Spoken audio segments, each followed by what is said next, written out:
The Battle of Morgarten occurred on 15 November 1315, when a 1,500-strong force from the Swiss Confederacy ambushed a group of Austrian soldiers of the Holy Roman Empire on the shores of Lake Ägeri near the Morgarten Pass in Switzerland. The Swiss, led by Werner Stoffacher, defeated the Austrians, who were under the command of Duke Leopold I.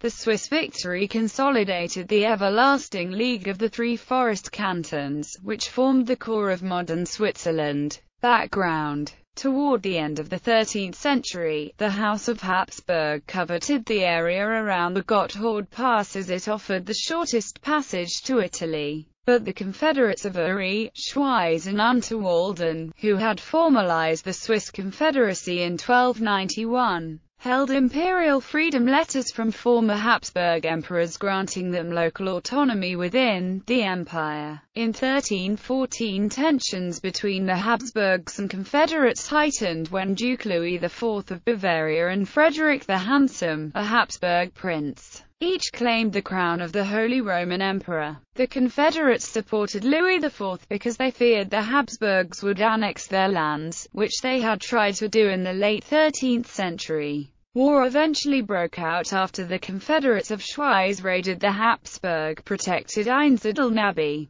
as a result of a dispute regarding access to pastures. Battle. Frederick's brother, Leopold of Austria, led a large army, including a small number of knights, to crush the rebellious Confederates. He planned a surprise attack from the south via Ägeri and the Morgarten Pass, counting on complete victory. Johannes von Winterthur's chronicle of the battle puts the Austrian forces at 20,000, although that number is now believed to be inaccurate.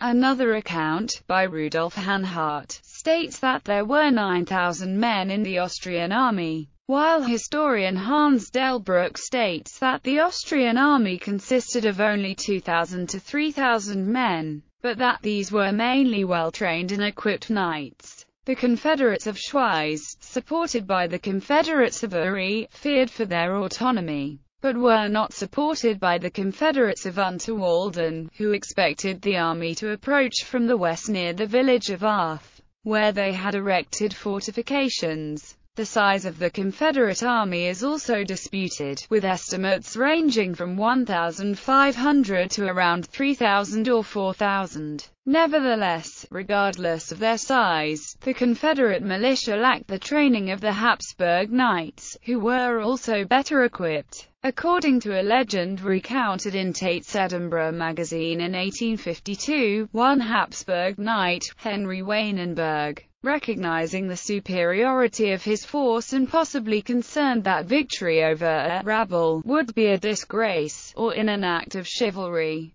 shot an arrow with a message attached into the Confederates' camp, telling them that the Austrians would advance through Morgarten on 15 November and that they should return to their homes. In response, the Confederates prepared a roadblock and an ambush at a point between Lake Ägeri and Morgarten Pass, where a small path led between a steep slope and a swamp. When the Confederates attacked from above with rocks, logs and halberds, the Austrian knights had no room to defend themselves and suffered a crushing defeat, while the foot soldiers in the rear fled back to the city of Zug. About 1,500 Habsburg soldiers were killed in the attack. According to Karl von Elger, the Confederates, unfamiliar with the customs of battles between knights, brutally butchered retreating troops and everyone unable to flee. He records that some infantry preferred to drown themselves in the lake rather than face the brutality of the Swiss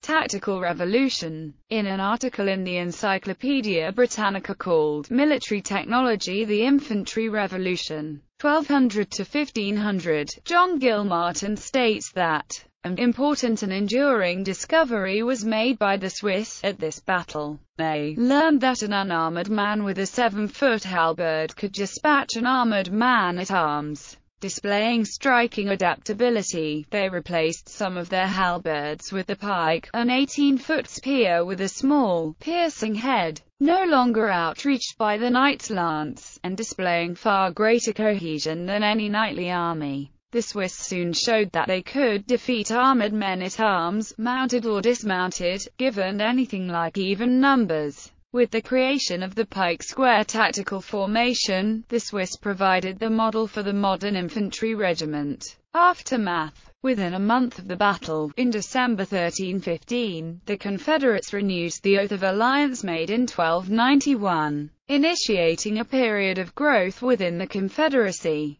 In March 1316, Emperor Louis IV confirmed the rights and privileges of the forest cantons. However, Leopold prepared another attack against the Confederacy. In response, Schwyz attacked some of the Habsburg lands in Unterwald and marched into the Bernese Oberland. Neither side was able to prevail against the other, and in 1318, the isolated forest cantons negotiated a 10-month truce with the Habsburgs, which was extended several times. By 1323, the forest cantons had made alliances with Bern, and Schwyz signed an alliance with Glarus for protection from the Habsburgs. Within 40 years, cities including Lucerne, Zug and Zurich had also joined the Confederacy. The Confederate victory gave them virtual autonomy, and for a time, a peace with the Habsburgs that lasted until the Battle of Sempach in 1386.